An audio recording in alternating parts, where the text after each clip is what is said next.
Welcome to Midnight Sleep Crime Story. I'm going to help you relax tonight. I know many of you want to use this video to fall asleep. Don't forget to like, comment and subscribe to this channel. Let me know where you're watching from, and what is the time there. Also do well by telling me the kind of story you would like to listen to. Title: The Old Man That Killed Hundreds of People Innocently for over a decade before being arrested by a young female FBI agent. In the quiet town of Blackwater Ridge, nobody locked their doors. Children rode bicycles at midnight. Neighbors left pies on windowsills to cool.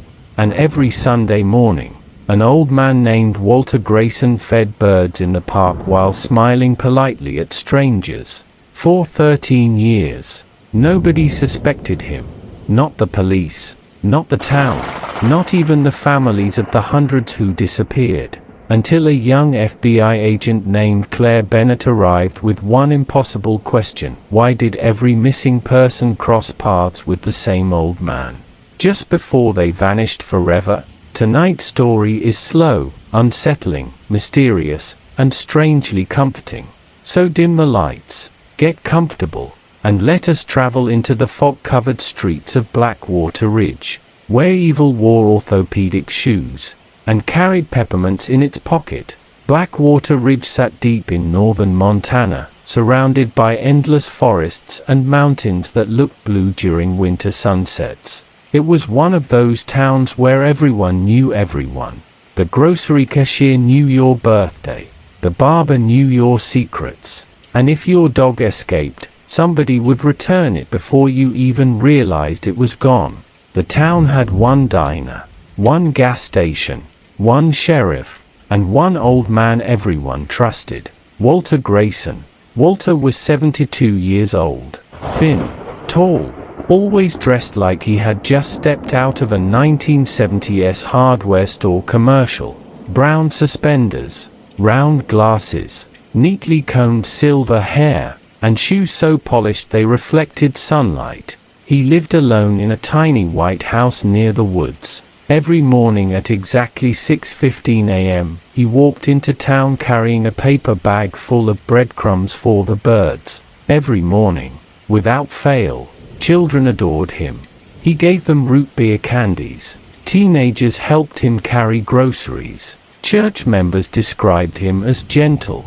One woman called him the sweetest soul in America, which was ironic, because by then, Walter had already killed over 100 people, possibly more. At first, nobody noticed the pattern, because the missing people came from different states, different backgrounds, different ages. A truck driver from Idaho, a college student from Oregon, a divorced accountant from Nevada, a hitchhiker from Texas, a retired fisherman from Maine. No connection, no similarities, no obvious suspect. The FBI classified most of the disappearances separately. Some were labeled accidents, others were assumed runaways. A few became cold cases, but there was one strange detail hidden deep inside dozens of reports. Each victim had last been seen near Blackwater Ridge, and somehow, many witnesses remembered seeing an elderly man nearby,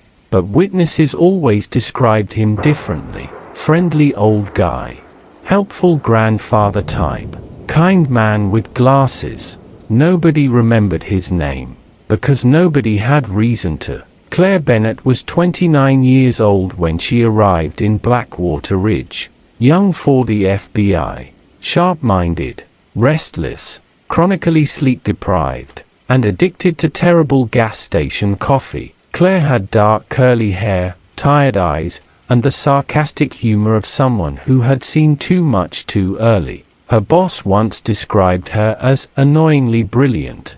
Claire specialized in behavioral analysis, patterns, human habits, tiny inconsistencies, the kinds of things nobody else noticed, like how a liar often blinked slower after saying something false, or how guilty people over-explained simple questions. Claire wasn't sent to Blackwater Ridge because anyone believed there was a serial killer. She was sent because of paperwork, a statistical anomaly. The number of disappearances connected to the region was mathematically impossible, and Claire loved impossible things. The moment she arrived in town, she knew something felt wrong. Not dangerous, just off. Like a smile that lasted half a second too long. Claire's first stop was Molly's Diner, the only restaurant in town. Warm yellow lights glowed through the windows. Inside smelled like pancakes, coffee, and bacon grease soaked into wood over 50 years. A waitress named Donna approached her. "You FBI?" Claire blinked. "Is it that obvious?" Donna nodded. "You got the tired face." Claire laughed softly. "Fair." As Claire reviewed files over coffee, the diner door opened. A cold breeze entered. Then came Walter Grayson. The entire diner greeted him immediately. "Morning, Walter." "Hey, Walt. How are the birds?" Walter smiled warmly. "Still judging me?" The diner laughed. Even Claire smiled. Walter noticed her instantly. He approached slowly. "New in town?" Claire nodded. "Claire Bennett." Walter extended his hand. "Walter Grayson." His handshake was gentle, warm, perfectly normal. But Claire noticed one tiny detail. Walter never blinked. Not once. Walter's house looked harmless. Small porch, wind chimes, bird feeders, rose bushes. But beneath the house, hidden under a heavy steel hatch inside the laundry room, was a basement. Soundproof. Cold. Organized with horrifying precision. Shelves lined the walls. Each shelf contained small items. Wallets, watches, eyeglasses, photographs. Hundreds of them. Trophies, memories, proof. Walter entered the basement slowly that night carrying a lantern. He stared quietly at the shelves, then whispered, "You should have stayed away from the woods." His voice echoed softly, not angry, not emotional, almost disappointed, like a teacher correcting children. Then he switched off the light, and darkness swallowed the room whole. Claire spent weeks studying maps, patterns, roads, weather records, gas station receipts, missing person reports, and every path somehow circled back near Walter's property. Still, there was no evidence, no DNA, no witnesses, no criminal history. Walter Grayson was invisible, too invisible. Claire became obsessed. She stopped sleeping properly. Sheriff Tom Wheeler warned her, "You're chasing ghosts." Claire replied, "No." She tapped Walter's photograph. "I'm chasing someone who learned how to become one." One unsettling thing about Walter was that he was funny, not fake funny, actually funny. He made children laugh. He told ridiculous stories. Once, during church bingo night, he accidentally shouted, "I won a toaster and a ham in the same week. I am unstoppable." The entire room burst into laughter. Even Claire laughed when she heard the story later. That was the terrifying part. Monsters weren't always monsters. Sometimes they were charming.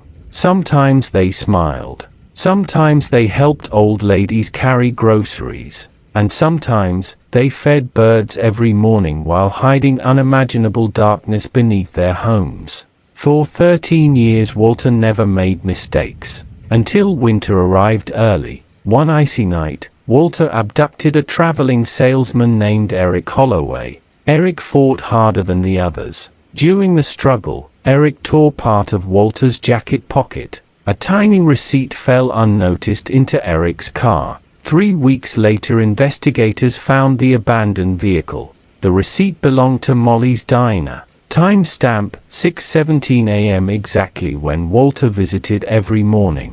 Claire stared at the receipt for nearly 10 minutes. Then quietly whispered, "Got you."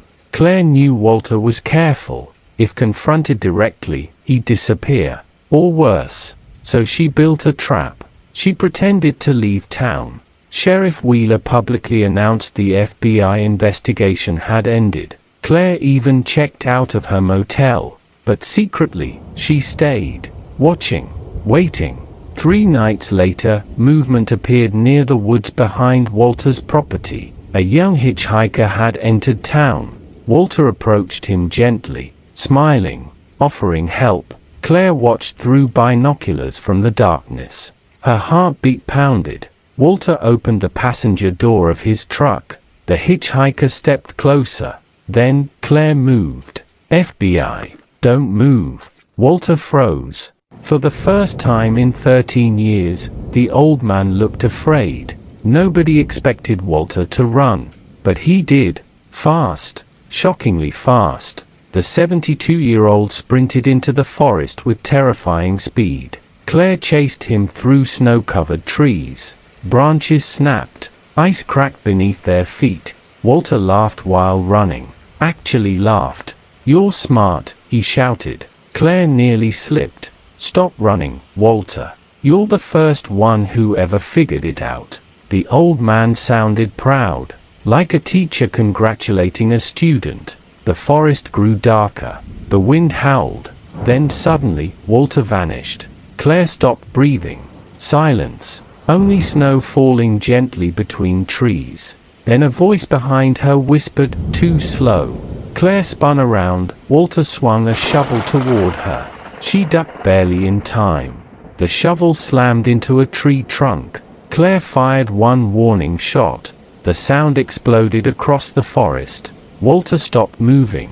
For several long seconds, the old man simply stared at her, smiling softly. Then he raised his hands and surrendered.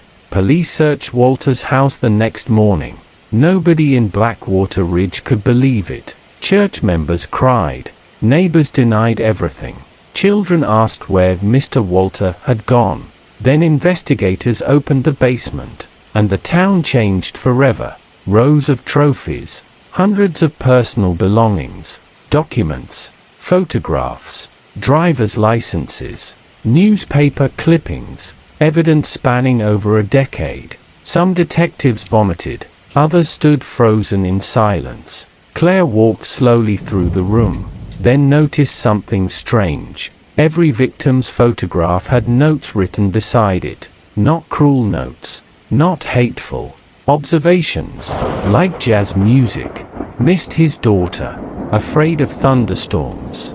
Walter remembered everything about them, as if he believed they mattered, which somehow made everything worse. Walter confessed calmly. No anger, no panic, no insanity defense. He spoke politely, like a grandfather explaining gardening tips. Claire conducted the final interrogation. "Why did you do it?" Walter smiled faintly. "They were lonely." Claire stared at him in disbelief. Walter continued, "I gave them someone to talk to before the end." Claire felt cold. "You murdered hundreds of innocent people." Walter adjusted his glasses. "Yes." Silence filled the room. Then Walter asked, "Do you know what the worst part is?" Claire said nothing. Walter leaned forward slightly. Nobody noticed them missing until it was too late.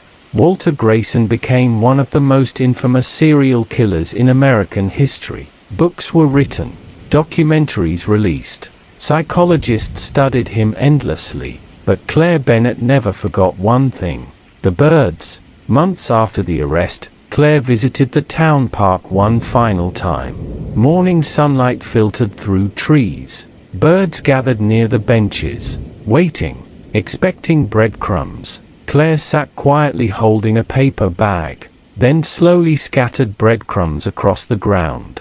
Birds fluttered around her feet, peaceful, ordinary, and strangely sad. Claire watched them for a long time before whispering, "You fooled everyone." The wind moved gently through the trees, and somewhere far away, church bells rang softly across Blackwater Ridge. And so the town returned to silence. The roads became quiet again. Snow covered the forests. The diner served coffee every morning, and the birds still waited at sunrise for an old man who would never return. Now the lights in Blackwater Ridge grow dim. The rain softens, the wind slows, and the long mystery finally drifts into darkness. So close your eyes, relax, And let sleep carry you far away from the cold forests of Montana, where smiles hid secrets, and evil wore the face of kindness. If you like this video, kindly like, comment, subscribe to this channel. Good night.